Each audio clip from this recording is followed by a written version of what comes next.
Hello everyone. आज हम आपके स्कूल प्लानिंग एंड मैनेजमेंट में नए टॉपिक स्कूल फाइनेंस पर चर्चा करेंगे। स्कूल फाइनेंस अर्थात विद्यालय वित्त। विद्यालय वित्त क्या होता है, इस पर हम बात करते हैं। तो जाहिर सी बात है कि जब हम विद्यालय की स्थापना करते हैं तो हमें उसके अंतर्गत विद्यालय के जितने भी कार्य हैं उनको संचालन करने के लिए धन की आवश्यकता पड़ती है। तो जो भी शुल्क के माध्यम से हमारे पास आर्थिक लाभ हमें हो रहा है, वो उसका व्यय किस कुशलता से किया जाता है, इस पर ही विद्यालय की सफलता जो है वो निर्भर करती है। तो ये बहुत ही आवश्यक है कि विद्यालय अपनी आय के अनुसार ही व्यय की भी योजना बनाए, और आय के अनुसार व्यय की योजना बनाना आय व्यय अर्थात बजट कहलाता है। बजट वास्तव में एक फॉर्मल डिस्क्रिप्शन है, एक औपचारिक विवरण है, जिसके द्वारा ये अनुमान लगाया जाता है कि निर्धारित अवधि में किसी व्यक्ति अथवा संस्था की क्या आय होगी और क्या व्यय होगी। तो किसी भी विद्यालय की आय व्यय को हम 3 भागों में विभाजित कर सकते हैं। जैसे पहला है शिक्षा संबंधी योजना, दूसरा है अनुमानित आय, और तीसरा है अनुमानित व्यय। तो साथ ही साथ विद्यालय में इस आय व्यय जो होती है, इसके लिए एक वर्ष निर्धारित किया जाता है, जिसे हम वित्तीय वर्ष कहते हैं, फाइनेंशियल ईयर। भारत के अधिकांश भागों में, अधिकांश राज्यों में वित्तीय वर्ष की जो अवधि है वो 1 अप्रैल से 31 मार्च तक होती है। लेकिन विद्यालय वर्ष और वित्तीय वर्ष में अंतर होता है। विद्यालय जो है वो वर्ष जुलाई से जून तक चलता है अधिकांशतः, और वित्तीय वर्ष जो है वो अप्रैल से मार्च तक चलता है। अब हम बात करते हैं बजट के पर्पस की। इसका उद्देश्य क्या होता है, इसका प्रयोज्य क्या होता है। ये बजट जो है वो एक निर्धारित अवधि के लिए वित्तीय योजना होती है। इसके द्वारा पता चलता है कि धन के संबंध में विद्यालय की नीति क्या होगी। आय व्यय बजट जिस ढंग से बनाया जाता है, उसका प्रभाव विद्यालय के सभी अंगों और सभी कार्यक्रमों पर पड़ता है। आय व्यय का प्रभाव विद्यालय में निम्नलिखित रूप में इन लोगों पर पड़ता है। जैसे पहला कि विद्यालय कर्मचारियों की संख्या क्या हो, उसका निर्धारण भी डिपेंड करता है। उनकी योग्यता क्या हो। तीसरा है किन उपकरणों का प्रयोग विद्यालय में किया जाए। विद्यालय के किन कार्यक्रमों पर अधिक बल दिया जाए और किन कार्यक्रमों पर कम बल दिया जाए। तो इन सब का भी निर्धारण हमारे बजट के अकॉर्डिंग होता है। जैसा हमारा बजट होता है वैसी हम सुविधाएं लेते हैं। अब हम बात करते हैं कि बजट को बनाया कैसे जाता है। तो विद्यालय की बजट को बनाना जो है वो बहुत ही महत्वपूर्ण कार्य है, और इसकी प्रक्रिया के लिए जो है मुख्यतः 5 चरण हैं। जिसमें पहला चरण है परिकल्पन, एस्टिमेशन अर्थात एस्टिमेट बनाना। ये जो कंडीशन होती है इसे हम तैयारी की अवस्था कहते हैं, प्रिपरेशन स्टेज। इसके अंतर्गत प्रधान अध्यापक जो है वो विद्यालय के सभी वर्गों का सहयोग प्राप्त करता है। वर्गों के समस्त प्रतिनिधि जो होते हैं उनसे मिलकर विद्यालय की आवश्यकताओं के संबंध में चर्चा करते हैं, जानकारी प्राप्त करते हैं, और अनुमानित व्यय का हिसाब लगाया जाता है, जो कि बहुत ही कठिन कार्य होता है कि किस मद पे कितना खर्च आएगा। तो इस संबंध में भी निम्नलिखित बातें ध्यान में रखनी चाहिए कि हम जब अनुमान लगाते हैं तो इस वर्ष का व्यय तथा पिछले 2-3 वर्षों का व्यय जो है वो सामने रखना चाहिए। पास्ट के आधार पर ही हमें भविष्य का अनुमान लगा भी सकते हैं। नेक्स्ट है वस्तुओं के मूल्यों में उतार चढ़ाव की जानकारी होनी चाहिए कि कब कौन घट रहा है, किसका भाव कब कौन सा बढ़ रहा है। छात्रों की संख्या को ध्यान में रखना चाहिए। विद्यालय में जो सुधार करने हैं उसकी दृष्टि से हमें अतिरिक्त व्यय की जानकारी होनी चाहिए कि क्या हम इस बार सुविधाएं बढ़ाएंगे, जिसके लिए हमें ये अतिरिक्त व्यय चाहिए। साथ ही साथ बीच बीच में व्यय संबंधी मदों का परीक्षण भी कर लेना चाहिए कि जिस मद में पैसा खर्च किया जा रहा है वो सही जगह खर्च हो रहा है या अनुमानित जितना है उतना ही खर्च हो रहा है, ऐसा तो नहीं आवश्यकता से अधिक दे दिया गया।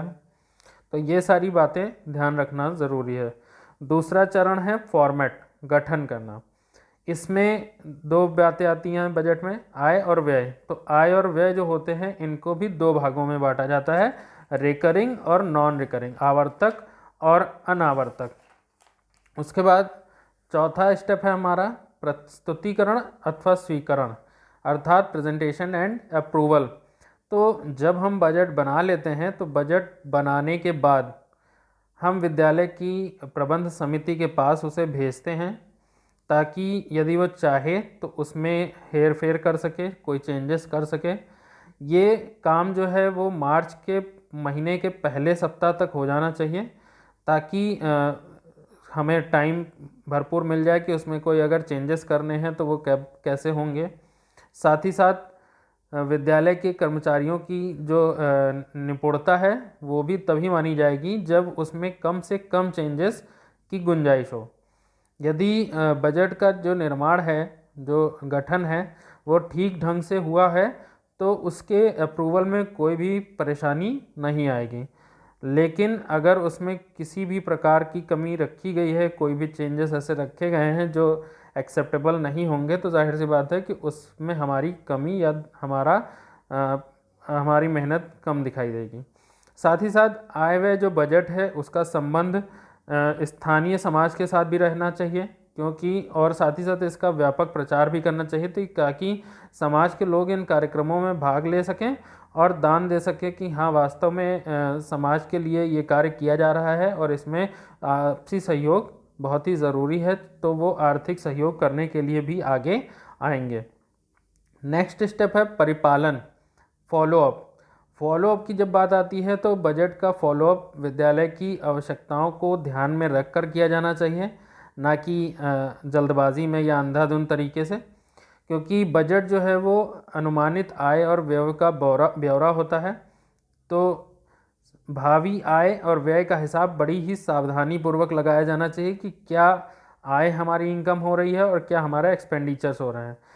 साथ ही साथ अगर कभी कभी ऐसी परिस्थितियां उत्पन्न हो जाती हैं जिसके कारण बजट में हमें कुछ चेंजेस करने पड़ते हैं, तो कोई बात नहीं, इसके लिए हमें उचित रहता है कि हम बजट में कुल व्यय की 5 से 10% राशि जो है वो आपातकालीन निधि के नाम से व्यवस्था कर लें, जिसमें अगर कहीं पर किसी मद में खर्चा बढ़ रहा है या आवश्यकता बढ़ रही है या इनकम कम हो रही है तो हम उसकी प्रतिपूर्ति जो है वो आपातकालीन निधि इमरजेंसी बजट से कर सकें।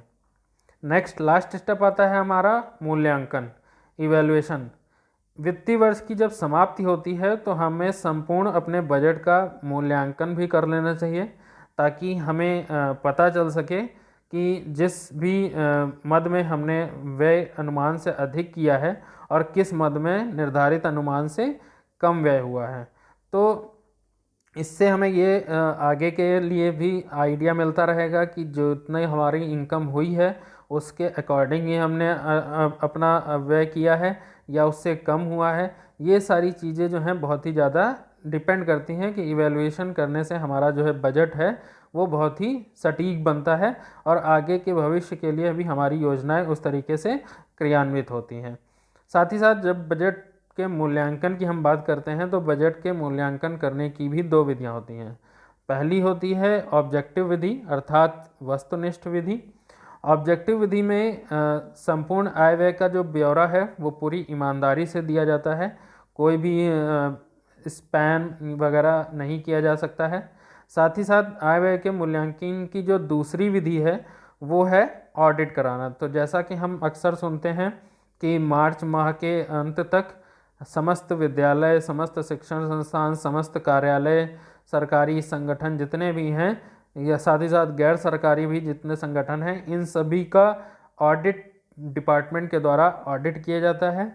जो भी ओवरऑल इनकम हुई है और जो भी ओवरऑल एक्सपेंडिचर हुए हैं उन सब का ब्यौरा लिया जाता है। तो इसलिए बजट को मूल्यांकित करना भी बहुत ही आवश्यक है, जिसके माध्यम से हम अपने आगे की भावी योजनाओं को और अधिक बल दे सकते हैं।